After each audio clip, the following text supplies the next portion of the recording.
እዚ ትግራይ ሆራይዘን እዩ ኣብ ልዕሊ ተጋሩ ኣብ ኢትዮጵያ ብሄር መሰረት ዝገብረ ዝፍጾሙ መጥቃዕታት መሰረት ብምግባር ሓደ ዓለም ለኻዊ ትካል ተሓላቂ ሰብኣዊ መሰላት ብህጹጽ ደው ንክብል ጻውዒት ተቕሪበሎም ኣብ ኢትዮጵያን ኤርትራን ብዛዕባ ብመንግስታት ዝፍጾሙ ዝበሃሉ ግፍዕታት መሰረት ብምግባር ድማ ሓደ ዓለም ለኻዊ ምርመራን ጸብጻብን ብዝርዝር ወጽሎም ህወሓት እቲ ቅድሚ ኩናት ዝነበረ ቤት ምኽርን መንግስትን ናብ ስልጣን ክምለስ ምውሳንን ስዒቡም ኣብ ትግራይ ነበርቲ ናብ ከቢድ ሻቁለት ኩናት ወዲቖም ከም ዘለዉ ተገሊጾም ፕሬዚደንት ጊዜያዊ ምምሕዳር ትግራይ ጀነራል ታደሰ ወረደም ውሳነ ህወሓት ኣዝዩ ሓደገኛን ዘይኸውንን ከም ዝኾነ ብጥብቂ ኣተሓሳሲቦሎም እቲ ፕሬዚደንት ማሊን ጋዜጠኛት ኣብ ከተማ መቐለ መግለፂ ዝሃበ ኮይኖም ሎሚ ረቡዕ ድማ ደጊሙ ንግሆ መብራህርሂ ሂቦሎም እቲ ፕሬዚደንት ከም ዝበሎ ካብ ስልጣኑ ዝኣለ ዋላ ሓደ ሓይሊ ከም ዘለን ህወሓት ዝኾነ ዘሎ መንገዲ ጥፍኣት ከም ዝኾነ ብምግላጽ ኣብ ትግራይ ኩሎም ዓይነታት ኣተሓሳስባም ዝሓቁፍ መንግስቲ ክህሉ ከም ዝሰርሕ እዩ ቃል ኣትዩ ዘሎም مناسي تግራይ ኣብ ኩናት ሱዳን ይረግፈሉ ክብል ላዕለዋይ በዓል ስልጣን መንግስቲ ፌደራል ገሊጸሎም ህወሓት ኣብ ኩናት ሱዳን ይሳተፍ ከም ዘሎም እቲ በዓል ስልጣን ከሲሰሎም እዚ ጉዳይ እውን ብዝርዝር ሒዝና ኣለና መራኸብ ውግ ኢራን ኣብ ጥቓ ባሕሪ ኦማን ኣብ ልዕሊ ናይ ጽዕነት መራኸብ ተኩይሰን ኣብ ወሽመጥ ሆርሙዝ ዳግም ከቢድ ወጥሪ ተፈጢሮሎ ብዛዕባ እዚ እውን ብዝርዝር ክንነግረኩም ኢና ካብ ትግራይ ሆራይዘን ሰላምታ ናብ ዘለኹም ይብጻሕኩም ሰብስክራይብ ላይክ ሼር እንዳገበርኩም ዜናታትና ክትከታተሉ ንዕድመኩም ሰናይ ምክትታል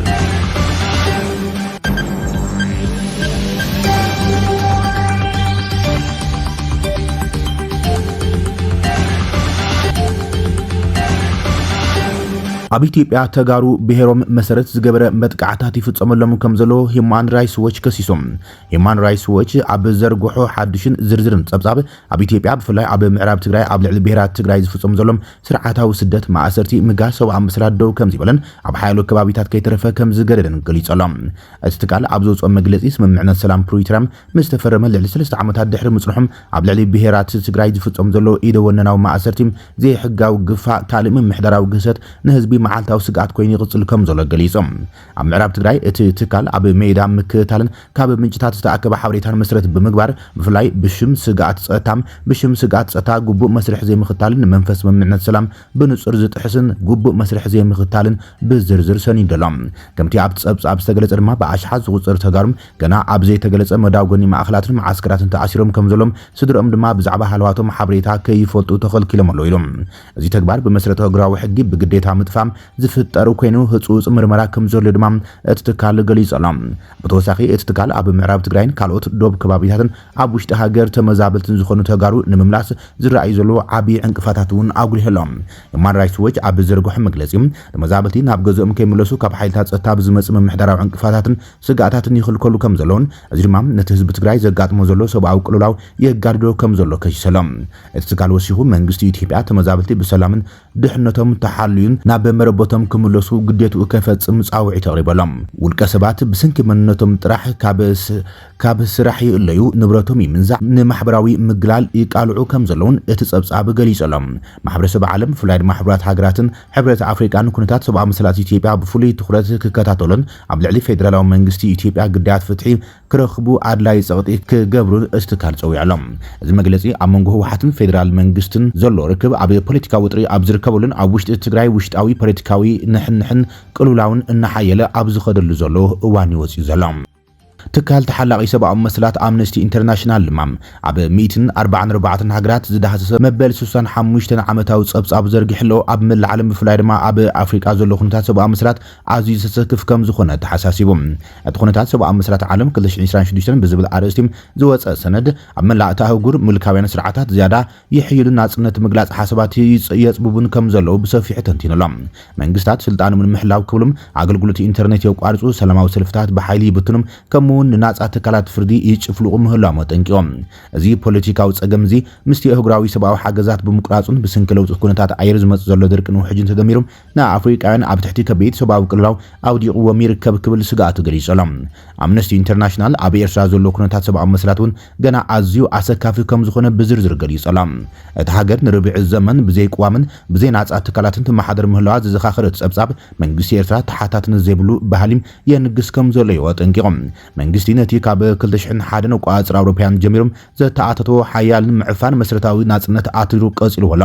ብኣሽሓ ዝቁጽሩ ሰባት ንዓሰርታት ዓመታት ብዘይ ዝኾነ ክስን ፍርድን ኣብ ኣብያተ ማእሰርቲ ተሓይሮም ይርከቡ ኢሎም እዚ ድማ ኣብታ ሃገር ንዝሰፈነም ባህሊ ምስዋር ዘንጸባርቕ ኢሎም ዛጊድ ደሃይ ዘይብሎም ላዕለዎት ሰበስልጣንን ጋዜጠኛታትን ናይ ዝቀጻለ ግሰት ህያው ምስክር ኮይኖም ይቕጽለሉ ክብል የብርሂ ዘሎ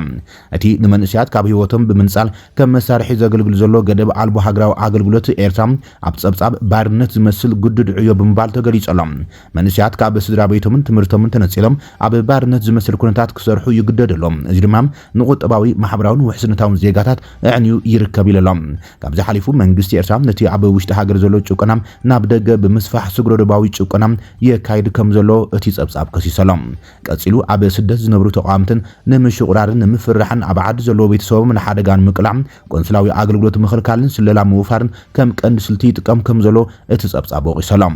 ብዘይካዚ ሃይማኖታዊ እምነቶም መስረት ብምግባር ዝእሰሩ ዘለው ዜጋታት ቁጽሮም ይውስኽ መላውን ኣብታ ሃገር ናጻ መራኽቢ ብዙሃን ወይ ማሕበራዊ ጉጅለታት ፈጺሞም የለውን ኢሎም ሰራዊት ኤርትራ ኣብ ትግራይ ማለት እውን ኢትዮጵያ ኣብ ልዕሊ ሰላማውያን ሰባት ብዛዕባ ዝፈጸሞ ግሰት ክሳብ ሕዚም ዝተገብረ ናጻ ምርመራ ወይ ተሓታትነት የለን ክብሉን እቲ ተሓላቒ ሰብኣዊ መስላት ከሲሰሎም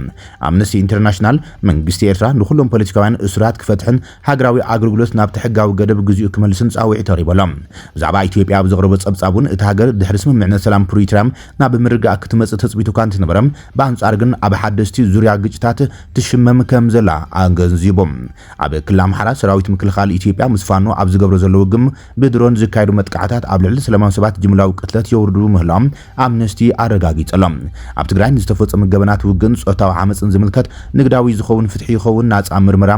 ንግዳያት ዝኸውን ፍትሒ ይኹን ናጻ ምርመራ ዛጊድ የተራእየን እዚ ተሓታትነት ዘይምህላው ድማ ኣብታ ሃገር ባህሊ ግሰት ክሰፍሕን ገብርኛት ከይተሓተቱ ክነብርን ዕድል ሂቦሎ ኢሎም መንግስቲ ኣዋጅ ህጹጽ ግዘም ከም መምኽኔታ ብምጥቃም ብኣሽሓት ዝቁጽሩ ዜጋታት ጋዜጠኛታትን ፖለቲከኛታትን ብዘይ ፍርድም ይኣስር ምህላው ኣቃሊዕሎም ኣብ ክልል ኦሮሚያ ኣብ መንጎ ሰራዊት መንግስትን ግንባር ሓርነት ኦሮሞን ብስንኪ ዘሎ ውግእ ድማ ካብ ኣሰካፊ ደረጃ ከም ዝበጽሐ ገሊጾሎም ገንዘብ ንምርካብ ዝግበር ጭውያም ብናህሪ ይውስኽ ከም ዘሎን ሚልዮናት ዜጋታት ካብ መረበቶም ተመዛቢሎም ኣብ ከቢድ ሕጽረት ምግቢ ይርከቡ ምህላው መረጋጊጹ እዚ ፖለቲካዊ ግጭት ምስ ተዘጋጥም ዘሎ ምቁራጽ ሰብኣዊ ሓገዝን ቁጠባዊ ጸገማትን ተደሚሮም ንኢትዮጵያን ኣብ ትሕቲ ከቢድ ሰብኣዊ ቅላው ኣውዲቕዎም ይርከቡ ኢሎም ኣብ ኢትዮጵያ ዝርከቡ ኤርትራውያን ስደተኛት እውን ካብ ማዓስከራት ክጭወይን ተገዲዶም ናብ ሃገሮም ክምለሱን ብምግባር ንህይወቶም ኣብ ሓደጋ የውድቖም ኣሎ ብምባል ንመንግስቲ ኢትዮጵያ ከሲሰሎ ትካል ካብ ታሕሳስ 2024 ክሳብ 27 ለካቲት 2025 ኣብ ዘሎ ግዜ ኣብ ኢትዮጵያ ዕቑባ ሓቲቶም ዝነበሩ ልዕሊ 600 ኤርትራውያን ተገዲዶም ናብ ኤርትራ ተመሊሶም ኣለው መንግስቲ ኤርትራ ድማ ነቲ ንሳቶም ዘቕርብዎ ናይ ዕቑባ ሓቶም ከም መርትዖ ክድዓት ሃገር ገይሮም ወሲድዎ ኢሎም ኣምነስቲ ኢንተርናሽናል ኣብ መደምደምቶም መንግስቲ ኢትዮጵያ ንኩሎም ግጭታት ብዘተ ክፍታሕን ዝተፈጸሙ መንግስታት ድማ ተሓታትነት ክረጋግጽን ጻውዒት ተቕሪቦሎም ኣብ ዝሓለፉ ዓመት ማለት እውን 2025 ኣብ መላእ ኣፍሪካ ዝነበሩ ግጭታት ብዝገለደ መልክዑ ምብርዖም ዝገለጸ እቲ ጸብጻብ ኣብ ዞባ ሳሕል ማለት እውን ሱዳን ማሊ ቡርኪና ፋሶን ኒጀርን ዘሎ ኩነታት ብፍላይ ኣጉሊሖሎም ህዝባዊ ወያነ ሓርነት ትግራይ ቅድሚ ኩናት ኣብ ትግራይ ኣብ ዝተኻየደ መረጻ ዝተመረጸ ባይቶ ክልል ናብ ስሩሑ ክምለስ ድሕሪ ምውሳኖም ኣብ ልዕሊ ነበርቲ ትግራይ ከቢድ ሻቑሉ ፈጢሩ ይርከብ ማእኸላይ ኮሚቴ ወሓት ነቲ በይና ኣብ ውሳነ መንግስቲ ፌደራል ዝበሎም ምንዋሕ ስልጣን ሽሞት ፕሬዚደንት ታደሰ ወረደ ስዒቦም ጊዜያዊ ምምሕዳር ትግራይ ክትካእ ወሲኖም ገለ ነበርቲ ትክልል እቲ ውሳነም ንዝተሓዋወሰ ስምዒት ከም ዝፈጥረሎም ንቢቢሲ ተዛሪቦም ካልኦት ድማ ናብ ካልእ ዙር ጎንፂ ከየምርሕ ስጋኣቶም ከም ዝገለጹ ጸብጺቦሎም ንውሳነ ህወሓት ዝድግፉ ነበርቲ ከም ዘለው ዝዛረበ ሓደ ሽሙ ከይግለጽ ዝሓተ ነባሪም ሰዓበይነት እንታይ ክኸውን ኣብ ዝብል ብዙሕ ሰባት ኣብ ምድንጋርን ጭንቀትን ከም ዝኣተው ገሊጾም እቲ ውሳነ ኩናት ወይ ምቁራጽ ኣገልግሎት ከየስዕብ ድማ ስክፍታ ከም ዝፈጥረሉ እውን ወሲኹ ገሊጾም ዳግማይ ኣብ ሽግር ከይኣቱ ከም ዝፈርሑ ዝገለጸት ነባሪም ውሳነ ህወሓት ጽቡቕ ነገራት ከም ዘምጽእ ተስፋ ከም ዘየለዩ ዝገለጽ ነበርቲ ትግራይ ብዛዕባ መዓልታዊ ህይወት እዮም ዝጭነቑ ዘለው ዝበለት ወሃብ ንርእይቶም ካልእ ነባር ድማ መግለጺ ህወሓት እዋናዊ ብምባል ነቲ ውሳነ ደጊፎም ንሱ እቲ ህወሓት ዝወስደ ስጉምቲም ንሕብረተሰብ ዝረብሕ እዩ ዝብል እምነት ከም ዘሎ ገሊጾም ውሳነ ህወሓት እቲ ጊዜያዊ ምሕዳር ጊዜያዊ እናተባሃለ ካብ ዝነበር ህዝቢ ፍትሕን ነጻነትን ንኽረክብ መንገዲ ዝጸርግ ምዃኑ ሓቢሩ ዘሎ ተመዛበልቲ ናብ ዓድታቶም ክምለሱ ንምግባር ዝተወሰነ ምዃን ብምጥቃስ ኣብቲ ክልል ፍትሒ ክመጽእ እምነት ከም ዘሎ ተዛሪቡ ቢቢሲ ካብ መረበቶም ተመዛቢሎም ዝርከቡ ሰባት እውን ከም ዝዘራረበ ሓቢሮሎም ሓደ ካብዚኦም ዝኾነ ተመዛባሊ መምህር ሙሉም ስልጣን ሌተናል ጀነራል ታደሰ ወረደ ብሓደ ዓመት ምንውሖም ኣሰንቢድዎ ከም ዝነበረ ተዛሪቡ እቲ ውልቀ ሰብ ምኽንያት ክገልጽ እንከሎ እቲ ውሳነ ካብ ሕጊ ወጻኢ ይብል ማእከላይ ኮሚቴ ህወሓት ሕዚ ነዚ ውሳነ ምውሳድ ብምድጋፍ ነገር ግን ኣብ ትኽልል ዘሎ ወጥሪ ብድርድር ብሰላማዊ መንገዲ እንተዝፍታሕ ዝሓሸ ምዃኑ ይኣምን ወሲኹ ድማ እቲ ሕብረተሰብ ኣብ ጸጋም ኩነታት ስለ ዘሎ እዩ ነቲ ውሳነ ዝቕበሎ ኢሉ እቲ ጉዳይ ንምፍታሕ ዝደልዩ ሰባት ሓዱሽ ዲፕሎማስያዊ ፍታሕ ሒዞም ክመጹ ተስፋ ከም ዘለውን ገሊጹ ኣሎ መምላስ ተመዛበልቲ ብሰላማዊ መንገዲ እንተዝፍጸም እመርጽ ንሕና እውን ከምኡ ኢና እንደሊ እዚ ግን ዝኸውን ነገር ከም ዘይኮነ ርኢና ኢና ካብ ወጻኢም ካልእ ኣማራጺ የለን ኢሎም ብሰላማዊ መንገዲ እንድሕር ኣብኢካም ሻድሻይ ዓመትና ኣብ ከይንዳ ኣለና እታ ንቕለባ ዝነበርና እንስሳ ዘይበልዓ እኽሊ እውን ካብ ዘይንረኽባ ዳርጋ ካልኣይ ወርሒ ኮይንና ኣሎ ብምባል እቲ ዘለዎ ኩነታት የረድም ስለዚ ይብል እቲ ውሃብ ርእቶ ቃልስኻ ሒልካ ናብ ቦታኻ ምምላስ እዩ ዝሓይሽ ኩናት ከቢድ ሓደጋ ኣሎ ቀሊል ነገር ኮይኑ ኣይኮነን ብዙሕ መስዋዕቲ ከኽፍል እዮም ሞትን ኣካል መጉዳእትን ከስዕብ እዮም ኣብ ኢንቨስትመንት ብዙሕ ዕንወት ከስዕብ ግን ካልእ ኣማራጺ የለን ይብል ንሕና እንትኾንና እውን እኮ ብሰላማዊ መንገዲ ይኹን እናበልና ብተደጋጋሚ ሰላማዊ ሰልፊ ወፂና ኢና ነገር ግን ከምዚና ክሳብ መዓዝ ክንነብር ሙማት ንሙማትስ ካብ ተዓፂፍካ ሞት ተዘርጊሕካ መስዋዕቲ ከፊልካ ሙማት ይሕይሽ ይብል ብቐቢፀ ተስፋ ስምዒት ንቢቢሲ ተዛሪቡ መምህር ኣርኣያ ዝተባሃለ ካልእ ንባር ድማ ነዚ ዝጻረር ርእይቶ ይሂቡ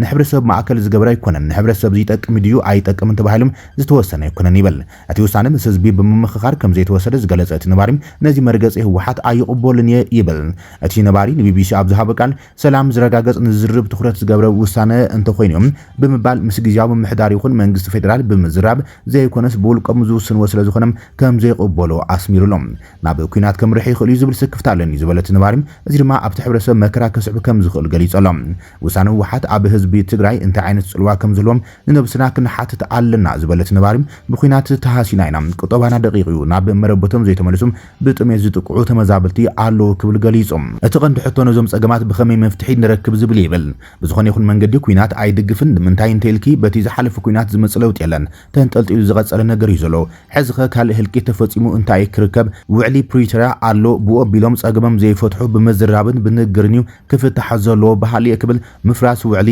ፕሪቶሪያ እውን ከም ዘይድግፍ ረድየሎም በዚ ምክንያት ድማ ድሮኳ መናእሰይ ፍቐዱ ይብተኑን ይሃድሙን ከም ዘለዉ ካልኣይ ተማሳሊ ርእይቶ ዘሎም ንቢቢሲ ትግርኛ ተዛሪቡ ብሓፈሹ ህዝቢ ትግራይ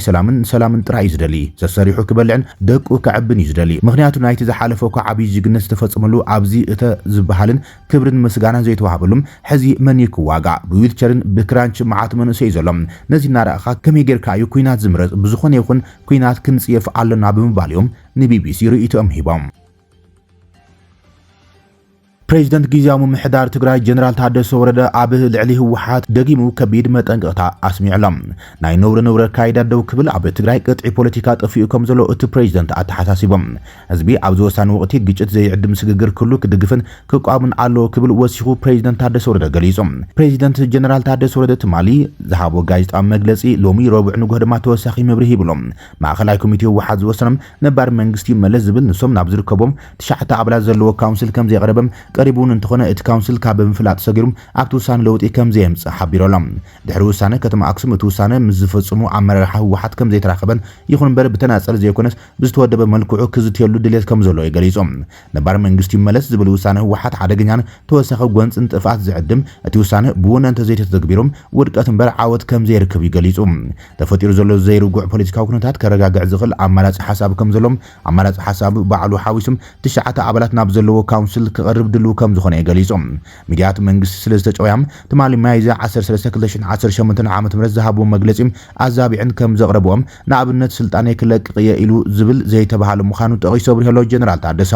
ነባር መንግስቲ መለስ ዝብል ውሳነ ህወሓት ማሕበር ጊዜያዊ ምምሕዳር ትግራይ ኣብ ዝኾኑ ዞባታት ነቲ ውሳነ ተቐቢልና ዝብል ኣገላልጻ ዘይልክዕን ምትሕዋስ ፓርቲን መንግስትን ዝፈጠሮም ዝወለደን ምዃኑ ዞባ ደቡብ ነቲ ውሳነ ተቐቢሎም ኢሉ ብሚድያ ምሕላፉ ብኣብነት ተላዒሎም ኣብ ልዕሊ ጊዜያዊ ምምሕዳር ትግራይ ዕልዋ መንግስቲ ወይ ድማ ኩዴታ ምሕሳብን ምትግባርን ንህዝቢ ትግራይ ዘይምጥን ብውሽጥን ብደገን ተቐባልነት ዘይርክብን ዘይዕውትን ምዃኑ ኣብሪሄሎ ጀነራል ታደሰ ወረደ ማሕበር ጊዜያዊ ምምሕዳር ትግራይ ኣብ ስራሕ ኣሎ ስለ ዝኾነ መዓልታዊ ስራሕቲ መንግስቲ ከይተቆራረጹም ክፍጸሙ እዩ ኣተሓሳሲቡ ዘሎ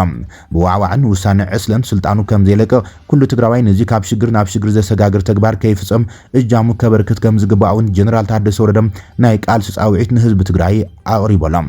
እቲ ፕሬዚደንት ትግራይ ካብ ዘይምጥናቕ ቅጥዒ ኣልቦ ነውሪ ፖለቲካን ክትወፅእ ኣብ ውሽጥን ደገ ወገን ዘሎ ትግራይ ኩሉ ክሕግዝ ጻውዒት ተቕሪበሎም ጸገም ትግራይ ዝፍታሕ ፖለቲካዊ ልሂቅ ብዝወሰነ ውሳነ ጥራሕ ከም ዘይኮነውን እቲ ፕሬዚደንት ኣዘኻኺሮሎም ጸገም ትግራይ ዝፍታሕ ፖለቲካዊ ልሂቅ ብዝወሰነ ውሳነ ጥራሕ ዘይኮነስ ቁጠባዊ ምሁራት መራሕቲ ሃይማኖት ነጋዱን መላእ ህዝብን ዘትዮም ኣሚኖምሉ ብዝወሰንዎ ውሳነ ምዃኑ ገሊጾሎም ዝኾነ ይኹን ኣካል ዝመስሎ ውሳነ ክውስን ይኽእል እዩ ኣፋላይ ሓሳቡን ክኽበረሎም ማእኸላይ ኮሚቴ ዋሕት ወሲንዎ ዝተባህለ ሓሳብ ድማ ናይ ባዕሉ እምበር ንኻልእ ዝገልጽ ኣይኮነን ክብል ይገሊጾም ትማሊ ኣብ ዝሃቦ መግለጺ ካብቲ ዝሃቦ ዓውዲ ወጻኢ ብናይ ባዕሎም ሓሳብ ጽሒፎም ናብ ፈንዎ ዘቕረቡ ሚድያት ከም ዘሎ ብምዝኻር እቲ የኽብሮ ዝበልኽዎ ነቲ ኣፋላይ ሓሳብ እምበር ነቲ ውሳነ ኣይነበረን ኢሎም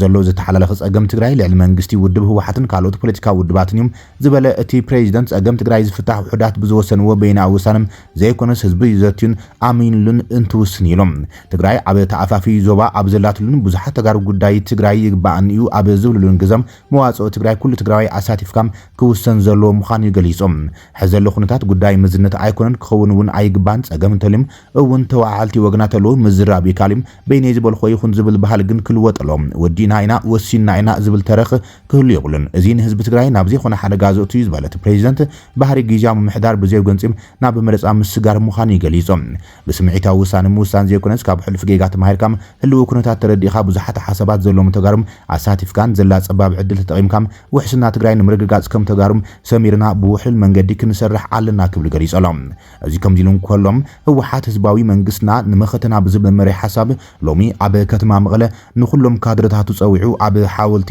ሰማዕታት ኣኪብዎም ኣሎም ኣብቲ ብኣቦ ወንበር ህወሓት ዶክተር ደብረጽዮን ገብረ ሚካኤል ዘለውልን ምክትሉ ኣማኒል ኣሰፋን እውን ሕብስቲ ዝቆረስሉ መድረኽ ካድረታት ህወሓት ድማ ህዝባዊ መንግስትና ንመኸተና ብምባል እዮም ገሊጾሞ ዘሎም መንግስቲ ቀዳማይ ሚኒስትር አብይ አሕመድ ንውሳነ ህወሓት ስዒቡ ድማ ህጹጽ ምድላዋት ሓይልታት ጸጥታት ሃገር ክግበር ጻውዒት ኣቕሪቦም ቀዳማይ ሚኒስትር ኢትዮጵያ አብይ አሕመድ ንኹሎም ሓይልታት ጸጥታ እቲ ሃገር ኣብ ዝሕለፈ መልእኽቲ ንውሳነ ህወሓት ስዒቡ ኩናት ዘይተርፍ ከም ዝኾነን ኣብ ሓጺር እዋን ድማ እኹል ምድላዋት ክግበር ከም ዘሎም ንኣካላት ጸጥታ እቲ ሃገር ከም ዝኣዘዘም ዘመልክት ዜና ትማል ወጽዮም መንእሰይ ትግራይ ኣብ ኩናት ሱዳን ይረግፈሉ ክብል ላዕለዋይ ባሕር ስልጣን መንግስቲ ፌደራል ገሊጾሎም ህወሓት ኣብ ኩናት ሱዳን ይሳተፍ ከም ዘሎ ድማ እቲ በዓል ስልጣን ገሊጹ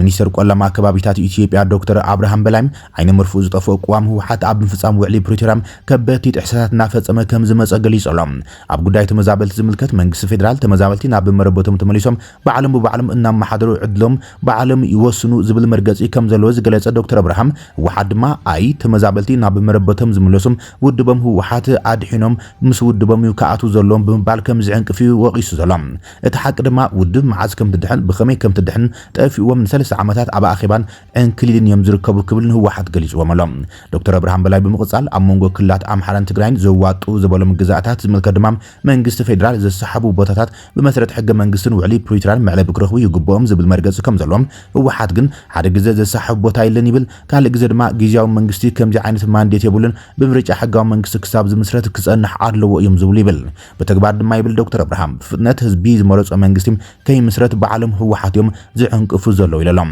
ውጽኢቱ ዘይቋርጽ ሽግር ተመዛበልትን ቀጻልነት ዘሎ ምንጭ ቅርሕንትን እናኾነ ከም ዝርከቡን ኣጠንቂቖሎም ኣብ መረጻ ዝምልከቱን መንግስቲ ፌደራል ብመሰረት ውዕሊ ፕሪቶሪያ ሕጊ ምርጫ ቦርድ ተኸቢሩ ምርጫ ኣብ ሙሉእ ትግራይ ክካይድ ከም ዘሎም መርገጽ ከም ዘሎን ንሳቶም ድማ ምርጫ ኣይካይድን መጀመርታ ፖለቲካዊ ልዝብ ክካይድን ውድብ ክትድሕንን ኣለዋ እዮም ዝብሉ ኢለሎም ኣብ ፖለቲካዊ ልዝብ ዝምልከቱን እንትገልጽ ዶክተር አብርሃም በላይም መንግስቲ ፌደራል መሰረታዊ ጸገምና ብመገዲ ሃገራዊ ልዝብ ኮሚሽን ተጠቂምና ብዘላቅነት ክንፈትሖ ይግባእና ይብል ህወሓት ድማ ኣይኸውንን ሃገራዊ ልዝብ ኮሚሽን ዝበሃል ከይተርኡኒ ይዝብል ይብል መንግስቲ ፌደራል መንገዲ ዓበይቲ ዓድን ሃይማኖትን መራሕትን ቢልና ድማ ንላዘብ እንትብል ንሳቶም ድማ ዓበይቲ ዓዲ ኾኑ መራሕቲ ሃይማኖት ህዝባዊ ውክልና ይብሎምን ስለዚ ኣይን ሰምዖምን እዮም ዝብሉ ይብል ፍትሒ ዝምልከቱን መንግስቲ ፌደራል ብመሰረት ውዕሊ ፕሪቶሪያ ኣብ ዋን ውግእ ዝተፈጸሙ ገበናት ብናይ ሽግግር ፍትሒ መዕለቢ ክረኽቡ ቅዋም ከም ዘሎን ህወሓት ግን ሽግግር ፍትሒ ዝበሃል ከይተርኡናም ከይተስምዑና እዩ ዝብል ይብል መሊሶም ድማ ፍትሒ ተነፊግና እናበሉውን ይውዕሉ ብምባል ይወቂስዎም ዕድመ ግዝያዊ ምምሕዳር ዝምልከቱን መንግስቲ ፌደራል ዕድመ ግዝያዊ መንግስቲ ከብቅዕም ናብ ስሩዕ ምርጫ ህዝብና ከኣተለዎ ዝብል መርገፂ ከም ዘሎን ህወሓት ድማ ምርጫ ዝበሃል ኣብ መሬት ትግራይ ኣየካይድን እዮም ዝብሉ ይብል ብምርጫ ስሩዕ መንግስቲ ክምስረት ካብ ኣበኹም ዕድመቲ በዓልኩም ዝወከልኩምን ብዓብላላይነት ፓርቲኩም ዘቆምኩምን ጊዜያዊ መንግስቲ ክሳብ ምርጫ ዝካይድ ኢናዋሕ ተባሂሉን ህወሓት ዕድመ ጊዜያዊ መንግስቲ ፈጺሙ ኣይናዋሕን ትግራይ ዘይሕጋዊ መንግስቲ ክህልዋ ክንገብርና ይብሉ ውጽኢቱ ድማ ዝገረደ ዕንክሊልን ጥፍኣትን ኮይኑ ዘሎ ክብል ይገልጹ ዶክተር አብርሃም በላይ ኣብ ልምዓትን ዳግመ ሕወይትን ትግራይ ብዝምልከቱን መንግስቲ ፌደራል መናእሰይ ዕጥቂ መውሪዶም ናብ ልምዓት ይመለሱ ብምባል ዝርከብ በጀት ንምምዳብ እንትንቀሳቀስ ህወሓት ዝተረኸበ በጀት ቀለብ ሰራዊት ክውዕል ብምግባር ልምዓት የተዓናቅፍ ከም ዘሎ እዩ ከሲሱ ዘሎ ውጽኢቱ ድማ መናእሰይ ብስነት ስራሕ ኣደዳ ስደትን መከራን ይኾኑ ከም ዘሎ ኣጠንቂቑሉ መንግስቲ ፌደራል መንገዲ ልምዓት ተኸተሉ ከተማታት ገጠራትን ትግራይ ብኮሪደር ልምዓት ይተሓደሳ እንትብል ህወሓት ድማ መንገዲ ሻዕብያ ብምኽታል ከተማታት ኮነ ገጠራት ትግራይ ሰብኣ ኣልቦ ልምዓት ኣልቦ ይገብርዎን ኣለው ክብል ይገሊጾም ኣጽዋር ዝምልከቱን መንግስቲ ፌደራል ንክልል ዘየድሊ ኣጽዋር ኣውሪድኩም ናብ ልምዓት ተመለሱ እንትብሎም ንሳቶም ሕሉፍ ሓሊፎም ናብ መሸጣ ኣጽዋር ጥሒሎም ዝውውር ዘይሕጋዊ ኣጽዋር መመላለስቲ ኮይኖም ይርከቡም ሃገሮም ንዝወግኡ ሸፋቱም የሰልጡንን ውግእ ይመርሑን ከም ዘለው ይከይስዎም ዘሎም መንግስቲ ፌደራል ኣብ ሃፍቲ መዓድን ትግራይ ዝምልከቱን ሃፍቲ መዓድን ልምዓትን ሕወትን እቲ ክልልን መፍጠሪ ስራሕን ክኸውን ከም ዝግባእ ቅዋም ከም ዘሎም ህወሓት ግን ናብ ዘይሕጋዊ ዕድና መሸጣ መዓድን ተዋፊሮም ሃፍቲ ተፈጥሮ ትግራይ ብዘላቅነትን ህዝብን ተፈጥሮን ብዘብርስ መንገዲዮም ዘብርስዎ ዘለውን ዝሃስዎ ዘለውን ኢሎም ኣብ ዲፕሎማሲያዊ ርክብ ዝምልከቱን መንግስቲ ፌደራል ንሃገርን ህዝብን ኢልውን ንመጻኢ ወለዶ ዝጠቅም ዝምድናታት ኩሉ ንሰርሕ እንትብል ንሳቶም ግና ጨና ልምዓት ዘይፈልጡ ሓይልታት ጥፋት ማለትውን ሻዕብያ ጥሩፍ ሓይሊ ማለትውን ፋኖ ካብ ሓሊፉን ምስ አልሸባብን ካልኦት ሓይልታትን ጥፋት ግብረ ረዓድን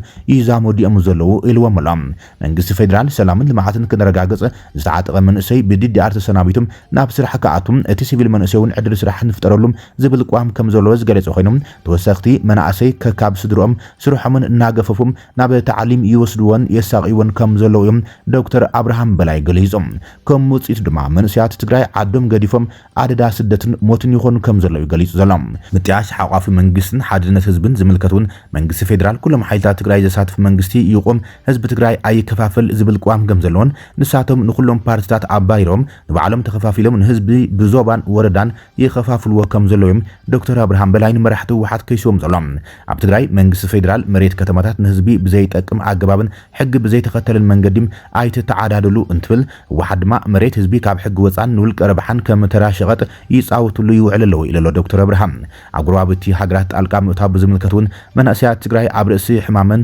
ሶሙን ጽግዕ ከም ዝበሃል ኣብ ውግእ ሱዳን ክሳተፍ ብምግባር የርግፍዎ እዮም ዘለው ዝበለ ዶክተር አብርሃም እዚ ድማ ብቐጻልነት ህዝቢ ትግራይ ናብ ሓደጋ ዝወስድ ምዃኑ ዘከራኽረ ይኮነን ኢሎም መንግስቲ ፌደራል ዲያስፖራ ተጋሩም ለይትን ቀትርን ሰሪሖም ዝረኽብዎ ንልምዓት ዝለኣኽዎ ገንዘብ ኣብ ኢድ ውሕዳት ኣትዩም መጻወቲ ከይኸውን ኦዲት ይገበር ዝብል እንትኸውን ንሳቶም ግን እቲ ገንዘብ ናይ መኸተ ስለ ዝኾነም ኦዲት ኣይግበርን እዩ ብምባል ውጽኢቱ ድማ እቲ ገንዘብ ዲያስፖራ መህፍተሚ ውሕዳት ግለሰባትን ጉጅለታትን ኮይነሎ ብምባል እዩ ዶክተር አብርሃም በላይ ሚኒስትር ቆላማ ከባቢታትን ላዕለዋይ በዓል ስልጣን ብልጽግናን ኣብ ማሕበራዊ መራኸቢታቱም ነዚ ዝርዝር ዝበለ ጽሑፍ ዘርጊሑ ዘሎም